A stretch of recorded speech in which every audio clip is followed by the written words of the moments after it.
স্পর্শ করতে পারে না, আকরাম শরীরে কেউ হাত লাগাতে পা লাগাতে পারে না, নখ দিয়ে টাচ করতে পারে না, চারিদিক দিয়ে ঘুরতে শুরু করেছে।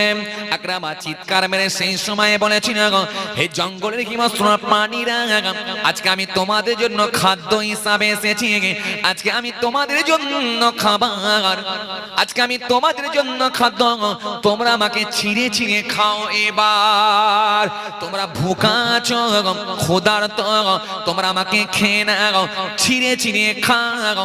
আমি তোমাদের জন্য খাদ্য, তোমাদের জন্য আমি খাবার, খাদ্য হিসাবে এসেছি, তোমরা আমাকে খেয়ে নাও। চিন্তা করো না, বিস্মিত হইও না, অবাক হইও না, ভেঙে পড়ার কোনো কারণ নাই। আমি তোমাদের জন্য খাদ্য, তোমরা আমাকে চিড়ে চিড়ে খাও, আমাকে চিড়ে চিড়ে খেয়ে